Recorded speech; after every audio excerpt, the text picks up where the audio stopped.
Welcome back. Dean Beck with you on Bent TV. And my guest in profile tonight is Jason Tuazon-McCheyne, who, apart from starting his own political party, has also recently founded a football fan club called the Purple Bombers. What's that about? Well, that actually started before the political party started. Oh, okay. And then because of some other things that sort of didn't happen for a while. You're a mad Essendon supporter, aren't I'm a mad Essendon fan, yes. Loved them all my life. And up until recently, have always felt excluded as a gay fan and been afraid to even sort of be myself. And I've sat at the football and heard people yell out in stereo behind me, you know, words that really hurt. And so I approached the football club and asked them a year and a half or so ago, what can you help us establish a Pride game? I'd love them to be a part of the first Pride game, which they're in the equation for, but also to establish a supporter group that would help make the AFL a safer place for LGBTI fans and players. And they jumped on board straight away, and I got to do a press conference with Brendan Goddard before the Essendon game, which was pretty fun. It means nothing to any of us. No.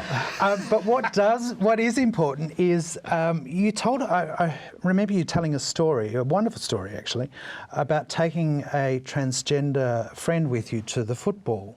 Would you share that with us, please? Yeah, so I was on air earlier this year, and a friend of mine, I won't say who it is, but she was talking about how she had some tickets to go to the football, but was afraid to go. And it was for the Bulldogs, not for the Bombers.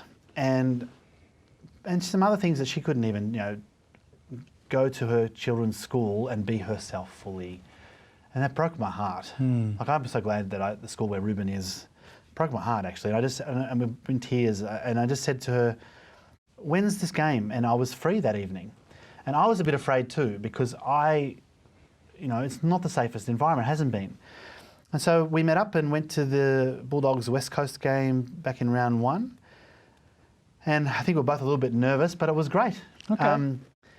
I will say this though, she brags for Essendon now. And she's been to 5 or 6 Essendon games with my family over the season, because why brag for the Bulldogs when you can brag for us? And the Essendon Football Club isn't it like changing faiths or something? But she wasn't really a Bulldogs fan, but I gave her one of my Guernseys, and and Essendon support full inclusion for us, and so that's been really good. But I was a bit nervous, and now and she's helped me be braver too. The Essendon Football Club is very much behind what you're doing with the Purple Bombers, and we've seen examples of it with the Pink Magpies. But why is it that we are still no further down the road with regards to the sport itself, the code, really getting serious about homophobia? To be honest, I think it's got to do with the leadership of the AFL. There hasn't been a strong will to do that, and it's had to come from a grassroots pressure upwards.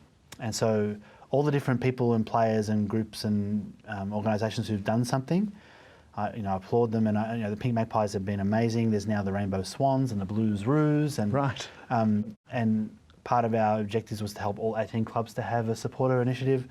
But we want a Pride game next year, and I think that's going to happen. And hopefully it's St Kilda versus Essendon. But that won't be the be-all and end-all either. I mean, it'll be an awareness thing for the crowd, and it'll be broadcast, and so it'll get that awareness as well. But in each example that I've seen the AFL do a little bit, there's been a lot of negative reaction.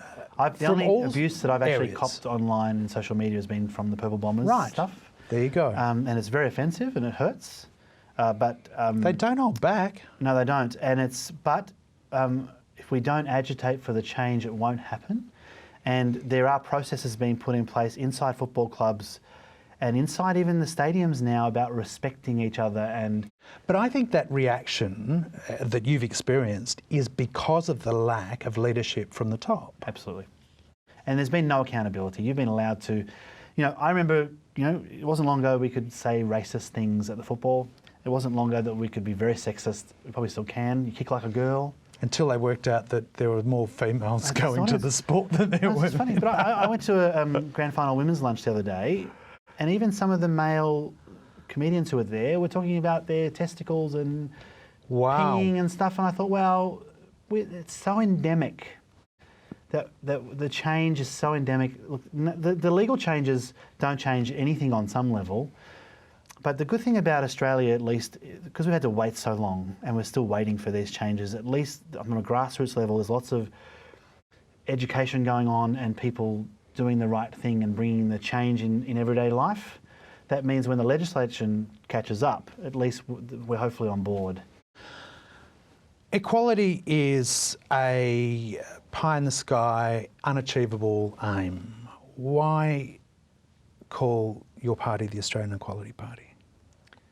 At the end of the day, we all deserve to be at the same starting line before you start. And right now, we're not all the same starting line. Some of us are 100 metres back. Some of us are 100 metres ahead. Some didn't get invited to the race. No, they're in the stands, it's true. And I think as part of the egalitarian nature of our country, and I'm proud of that, that we can actually help everyone be at the same starting line. Then what happens with your life may be determined by how hard you work or what you do. But where you're born, what your gender is, what your sexuality is, what your racial background is, what your financial situation is, you deserve, I believe, to be treated equally. And so that's why we called it that, because it's more than just marriage equality. It's about full inclusion for us, but also we can then, I think as gay people and lesbians and transgender people and intersex people, we can actually lead and use our own personal experience to give us the energy and the motivation to go, actually, we can stand for other people who have suffered inequality as well. Legislative change is only part of the equation. The rest is cultural change. That's right. And that, I guess, is about empowering the LGBTI community to stand up and lead that too. And I think but I think the biggest changes in the last 10 or 11 years has been the fact that most of us now are out in our world. So I know people not that long ago who were not out in their workplace. And I think that's brought the biggest change, because there's nothing wrong with us.